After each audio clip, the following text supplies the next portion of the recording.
This is going to be fun to watch. Hi guys, M.V.K Kid. How's everybody doing out there? Welcome back to the third episode of this series. I've been cutting it back or been holding it off, trying to get material to talk about, and but I got a lot of material coming up.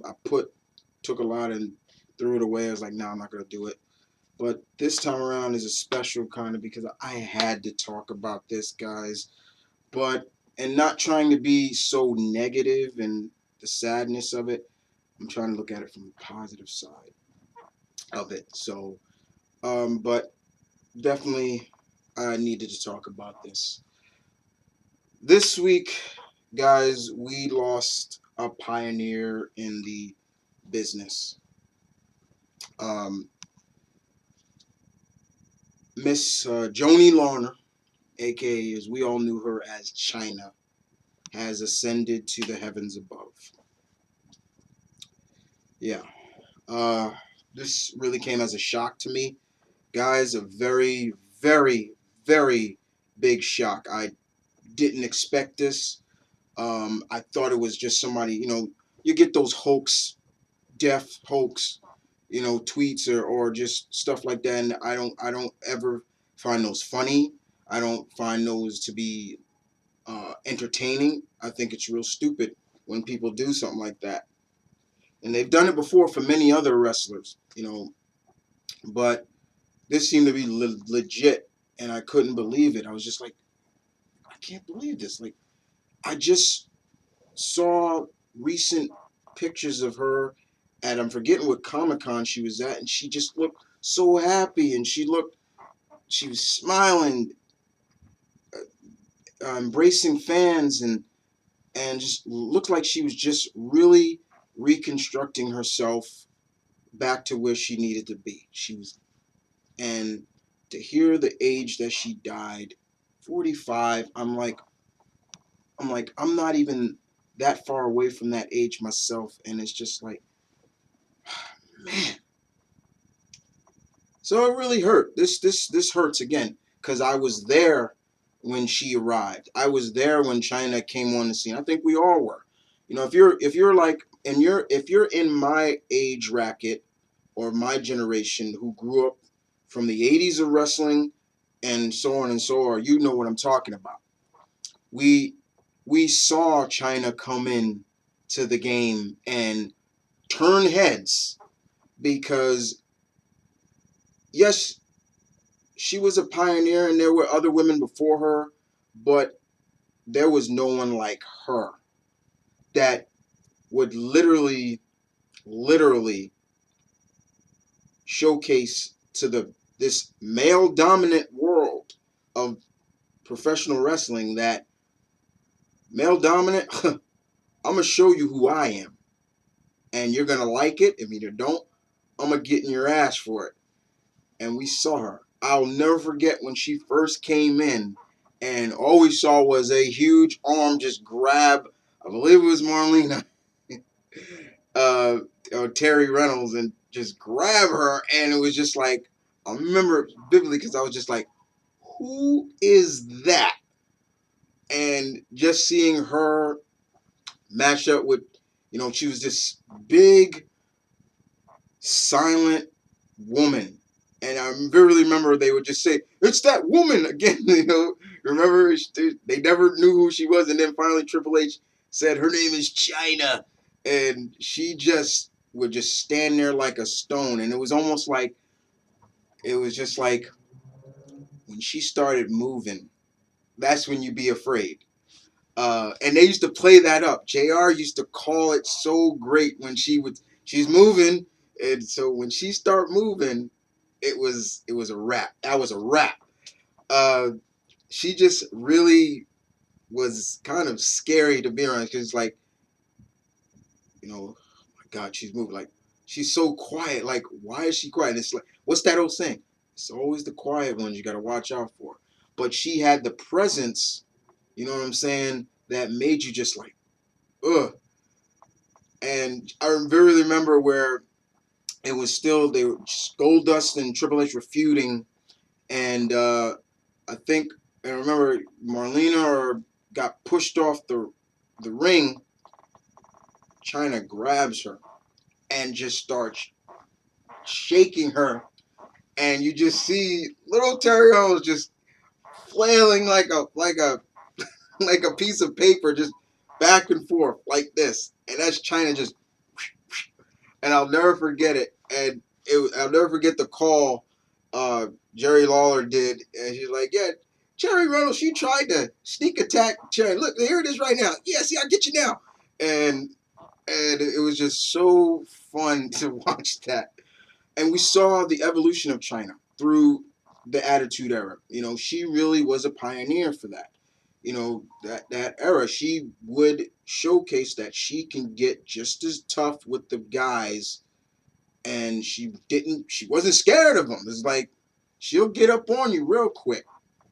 And you just saw her evolve from, yes, the reconstructions of herself. You know, she did over time really slim down.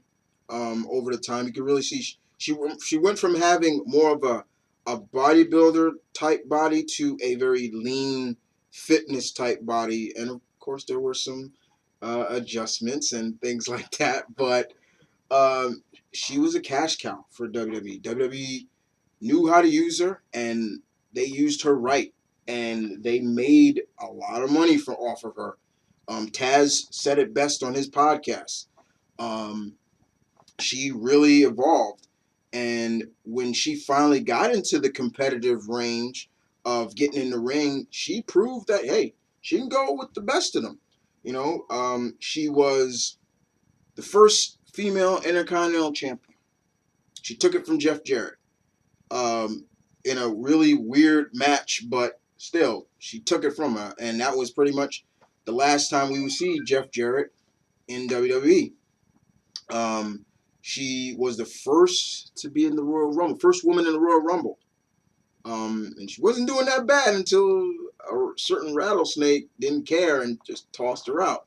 Um, when she got into the women's division, it was a wrap. It was like nobody's gonna dominate her. No, she's gonna dominate this division, and that's what we saw. We saw her legitimately dominate this division, and if my memory serves me correct, there was only like one woman in that division at the time that seemed kind of a threat or someone who really took it to her, and that was Miss Amy Dumont, aka Lita. Um, but Chyna was something else, guys. She just really was an advocate for showcasing that you can be powerful and you can be a woman as well. You know, and I guess kind of you can kind of say maybe this is where kind of that monarch of that D word, which I'm not going to use, came from. Which glad they stopped it. But she was never one of those the D word that I don't want to use. You know, she was everything that you would think. She was the Wonder Woman of the WWE, the Wonder Woman, the She-Hulk, however you want to classify it. She was that. Um, I loved her theme. Her theme was so much spoken for her. Remember her theme? Basically, the lyrics: "Don't treat me like a woman. Don't treat me like a man. Just treat me for who I am." And instantly, it instantly just summed up who Chyna was. Her entrance was pretty cool. She come out with the bazooka and she shoots it up and she shoots it up, and she really sold so much for WWE. I remember then she just did so much, and her forearms. She looked like she gave such a good stiff forearm. Like it looked like when she hit you, she rocked you with it. To me, her low blows just look like you felt it for a week. Um, I love her feud with Jericho, where they feuded over the Intercontinental title. When Jericho came in, he was really not really loving the fact that the Intercontinental title was with a woman, and they feuded, and they went back and forth. At one point, they even were the co-owners of the belt. She had a great run with Eddie Guerrero as her mamacita. Oh, you could just see the chemistry that they had and the love that they had for each other working together. What I saw with Chyna was a woman that was enjoying her life, and though she had her ups and downs, and yes, she had her ups and downs, especially what happened between her and Triple H, and I'll admit it, I was very much on her side with that case. I'm like, I'm old fashioned myself. I'm a one woman guy. It's like, dude, you were with her, but now you're with Stephanie McMahon. Like, how does that feel? How does that work? How do you justify that? She also, and of course, yeah, she when she left the business, she started getting into reality TV, and we started to see a lot of the demons of her personal demons being resurfaced, and it was sad. You didn't want to see that, but it was there. She had comes from a lot of hardship, relationship problems, and when she got out of that, then she turned to the adult entertainment business for a while, and it was like, oh, she turned to that, and but you saw like she was still trying to fight those demons, and when you saw that she was persevering over those demons, I was so happy for her. I was happy to see her. I would follow her on Twitter, I'd follow her on Facebook, and see that she was smiling. That was the one thing, guys, that is like, just seeing her smile just made me happy. It's not wrong to feel happy or proud for somebody that because they're getting their life back together. I think there's like that saying, like, we're like crabs. You pull one crab out of a bucket or so, another one is attached to it. It's almost like you can feel happy for someone else, even if you're not in a good place your own self. And I was very happy for her. It just really felt like she was getting back on track with her life, and just seeing her smile and hug it out with people like Mick Foley and Tommy Dreamer. I seen a picture of her and Terry Reynolds. It was, JR was talking to her not too long ago. He put that he was talking to her, and she was going to be a guest on his podcast. Oh man, it was just so much stuff that looks like things were just rolling her way, and somebody knocks on her door that you can't escape. And but through all the bad times, but a lot of the good times with her, I'll always remember Miss Laurer as being a pioneer for a lot of women that have gotten into the business now. You know, your Beth Phoenixes to your hell. Even WCW even saw as a way to kind of, well, they got a big muscle bound woman. Well, we can get someone too. So WWE had Chyna, WCW had Asia. It was just like, come on. You see, like I said, to your Beth Phoenix. Beth, she went on to dominate in the division as well, and be that kind of that embodiment, that next embodiment of Chyna. What did she call herself? The Glamazon, a combination of strength and beauty, and boy, did she live up to it. I miss Beth to this day, but I'm happy that she's doing well. She's going to be a mom. She did so much. I mean, there were other women that went on to do things outside of just that division. Even Jacqueline, who just went into the Hall of Fame, she went on to win gold outside of just the women's division. Chyna helped. I would say Chyna really was that pioneer for that. And nobody can take that away from her. Now, the question you probably ask when this goes up is, so Chris, do you feel that she belongs in the Hall of Fame? I will say this truthfully and honestly. Yes, I do. Yes, I do. Do I feel that she would go in the Hall of Fame because she's dead? Now, I didn't mean it like that. I really didn't mean it that way. That she's gone from this world. Um, maybe, but I wish that she got back on tracks with WWE before she passed. Like I really wish they would have opened the door back for her. That she was back on good terms with them. But I do feel that yes, she will go in the Hall of Fame.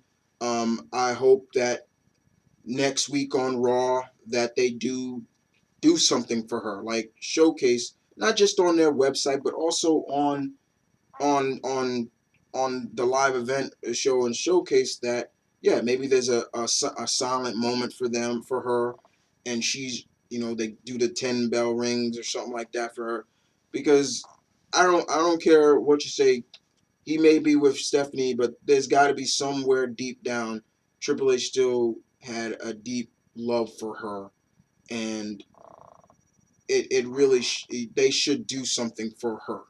Hopefully they do. If I'm wrong, I'm wrong, but honestly, we lost a pioneer, guys, um, in the business, and but well, my final say is that Miss Laurer, we're gonna miss you. Um, I I will miss you. My brother will miss you. Anybody who was a fan of yours is gonna miss you so much. And thank you for the memories. Thank you for helping jettison women's wrestling where it is now. And honestly, just thank you. But other than that, guys, that's it. Guys, I want to thank everybody for letting me run my mouth off a little bit. Just to show some love and respect to Miss Joanie Laurer, aka Chyna. And I'll see you guys next time with another episode. And if there's any kind of topic you want me to talk about on this segment, feel free to send me a message. If you want to send me on Twitter or you want to send me it on Facebook, just hashtag it Wrestling Talk and give me the topic you want me to talk about, and maybe I will talk about it. And if I answer it, and I'll that means I'm going to talk about it on a future episode. But other than that, guys, thank you for watching, and I'm out. Take care, guys.